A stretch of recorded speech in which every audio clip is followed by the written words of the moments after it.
Sorry ওটা চলমান আছে স্যার। কিন্তু বাণিজ্য মন্ত্রণালয় থেকে আমরা এই গত শুধু তাই না, আমরা বেশ কিছু এটা আমরা কথা বলতে পারবো, কিন্তু লোকালি যেটা সেটা স্যার আপনাকে জানাইতে হচ্ছে। এটা নিয়ে স্যার আপনার মানে বলাটা কি স্যার জানতে চাই সাংবাদিকদের, লোকাল সাংবাদিকদেরকে নিয়ে।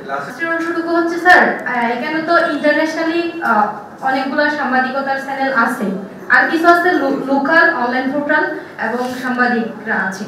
তো এরা যে নিউজ করে, যেমন কোনো বস্তুনিষ্ঠ ছাড়াই নিউজ করে, কোনো একটা ইস্যু ছাড়াই একজন মানুষের পেছনে লেগে নিউজ করছে।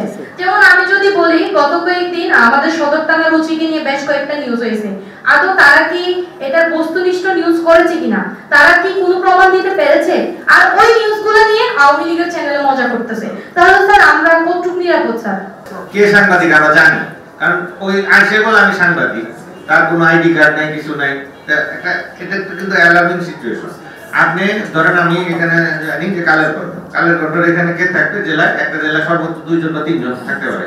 এখন যদি কালের কণ্ঠ যদি বলে যে আমি রামু থানার 1 নম্বর ওয়ার্ডের এই প্রতিনিধি, তাহলে এইরকম ওয়ার্ড করলে তো কালের কণ্ঠ তো 200 হয়ে যাবে। কালের কণ্ঠ তাকে আপনি ঢাকা জেলায় কয়জন আছে এটা আগে চিন্তা করেন। একটা বড় কক্সবাজার জেলা যদি পর্যটন বেস্ট হয়, আমরা প্রত্যেকটা মানে যারা মেইন স্ট্রিম সাংবাদিক ধরে নিতে পারি। এখন একটা সাংবাদিক তার এডুকেশনাল কোয়ালিফিকেশন নাই, সম্পাদক হয়ে গেছে।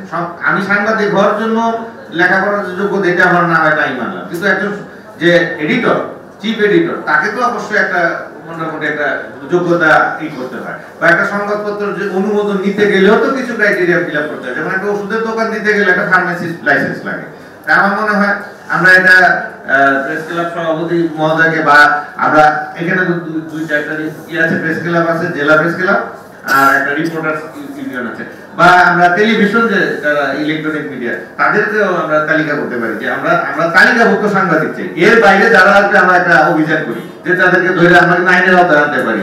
হ্যাঁ, পার্সিনেশন, যেটা হলো সাংবাদিকের ছদ্মবেশ নিচ্ছে কিন্তু তার কোনো সাংবাদিকতা নেই, পরিচয় দিচ্ছে, এটা আইন আওতায় আনা যায়। বা মোবাইল কোড করেও পানিশমেন্ট দেওয়া যায় যে সে সাংবাদিকের ছদ্মবেশ নিয়ে পরিচয় দিয়ে করতেছে। তা আমরা একটা তালিকা করি ওনার এটা কি সম্ভব কিনা। হ্যাঁ, ব্ল্যাকমেল হচ্ছে, বিভিন্ন ইউনিটে যাচ্ছে, তারা বিভিন্ন জায়গায়। আমরা এর বাইরের গুলারে তো আইডেন্টিফাই করি যে তারা সাংবাদিক না কিন্তু পরিচয় দিচ্ছে। আমার মনে হয় এটা একটা করেন, একটা ছবি সহ যদি একটা তালিকা বানান, যদি আপনার সাপোর্ট লাগে আমার আছে অন্তর থেকে, আমি ছবি সহ তালিকা আপনার এটার মধ্যে আমি সাপোর্ট করতে রাজি আছি। বৈধতা কি, তাকে প্রেস ক্লাবের অনুমোদনটা কে দিয়েছে? হ্যাঁ, এই প্রেস ক্লাবের একটা প্রেস ক্লাব করতে গেলে তো একটা অনুমোদন লাগে, জেলা প্রশাসকের মাধ্যমে মন্ত্রণালয়ের পারমিশন লাগে। ওর পারমিশন ছাড়া সাংবাদিক প্রেস ক্লাবই তো অবৈধ। এটার জন্য ইন্টারিম গভর্নমেন্ট বিব্রত, আমরা বিব্রত। অনিবন্ধিত এবং যে কক্সবাজার থেকে প্রায় 20টার উপরে পত্রিকা ডিক্লারেশন দেওয়া আছে, লোকের পত্রিকা।